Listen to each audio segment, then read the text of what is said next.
In today's video, we'll be previewing the Cleveland Browns and New York Jets Thursday night football game. What's going on? I'm Matt O'Leary back with another video.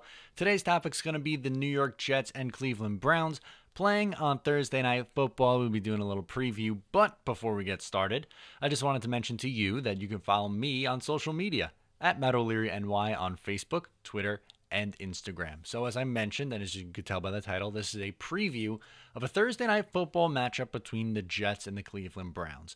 Two teams who have really struggled the last couple of years, but both are on the rise. Both drafted rookie quarterbacks.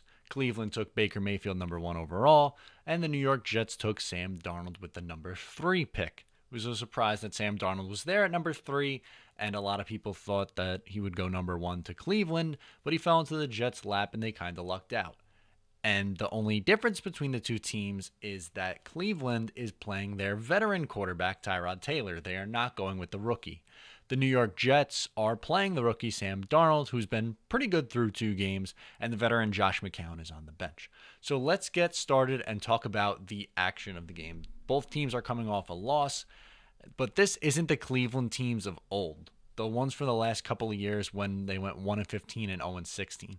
This defense is actually pretty good. They're 12th in the league in terms of points per game, and Myles Garrett is a huge problem. He is one of the premier edge rushers now in the game. He's established himself in just his second year. He is still very young. He has 2 sacks in the first 2 games, and I'm really not quite sure who's going to be able to block him on the Jets offensive line. I think Beachum will struggle on him. I think the right side would struggle on him. So he's going to definitely require a double team, which then could allow other guys to make plays. And they have 7 sacks in 2 games, so it's not like it's just Myles Garrett who's getting the pressure.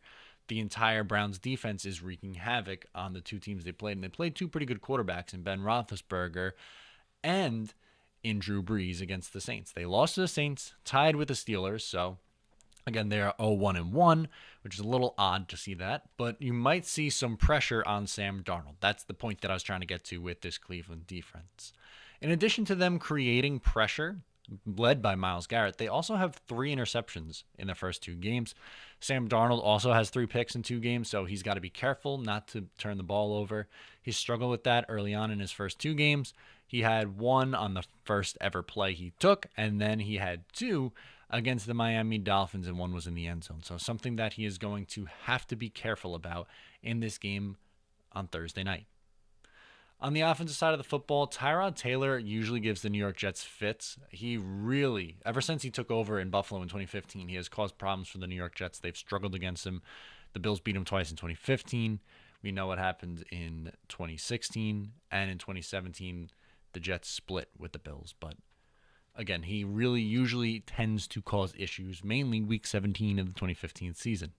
Still hurts. It still hurts. But he struggled so far in 2018. He has a 52.9 completion percentage, which is odd because that's usually well above 60%. And he has 2 touchdowns and 2 picks.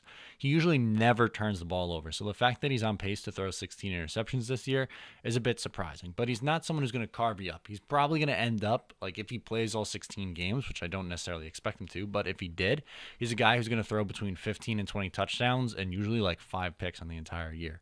So it's a little surprising that he is turning the ball over so far earlier on in this year. The Jets have to be able to contain him, run a spy, because he is someone who can extend plays with his legs, and he has over 100 rushing yards so far in 2 games also. Carlos Hyde and Duke Johnson have really carried the load for this Cleveland Browns team, and both haven't been really good at all. They're both averaging less than 3 yards per carry. Jarvis Landry's their probably biggest threat in the receiving game. I love David Njoku, the tight end, but he doesn't get a ton of reps, and I still don't think Cleveland is utilizing him properly. So if you stick Jamal Adams on him, you're probably pretty set.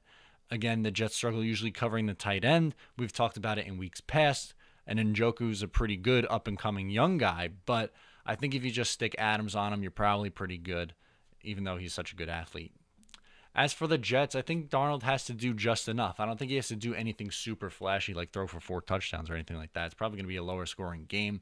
My stat line prediction for Darnold, like I've done every week so far, I'm going to go with 218 yards, 1 touchdown, 0 picks. His first game of the NFL career with no turnovers. I think the Jets have to be better at running the football. I bet Isaiah Crowell has a big game going back to the dog pound where he played early on in his career. And I think he tries to stick it to him and show that they made a mistake because I think he was an effective runner when he was in Cleveland. And week 1 against Detroit, he was very effective, exploded for a lot of yards and 2 touchdowns. Didn't have a good game at all in week 2. Expect him to bounce back against his former team. I think he punches one into the end zone also.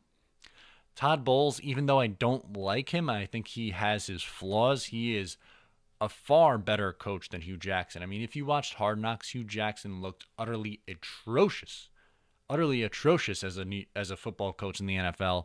So I think that gives the Jets the slight edge because they actually match up pretty evenly at position of players. But the coaching, the Jets definitely have the advantage. That's why think it's going to be a tight game, but I'm going to give the Jets the advantage because of Jackson's ineptitude. I mean, he is just awful. It looks like they are trying to hand this job to Todd Haley. That's what it believes. Maybe the defensive coordinator, Greg Williams, but I'm thinking it's going to end up going to Todd Haley. I'm going to go with a score of 20-13 New York Jets. They advance to 2-1, which is a good sign because 3 games in 11 game days is tough, even though the opponents haven't been anything crazy. So if you come out of that at 2-1, you're in pretty good shape, especially in the AFC where it's wide open for the most part. Obviously, the Patriots are going to win this division. We know that for a fact. But the wild card's just very much so up for grabs. So if the Jets want to be in the mix, this is a game you have to win. Like I said, I think it's going to be a tough game. I think it's going to be a close game. But I think at the end of the day, the Jets are the better football team, and they come out on top despite Myles Garrett and that pass rush. If you liked the video, please give it a thumbs up. If you really liked it, subscribe. Once again, you can follow me on social media at Matt O'Leary NY, and I will talk to you next time.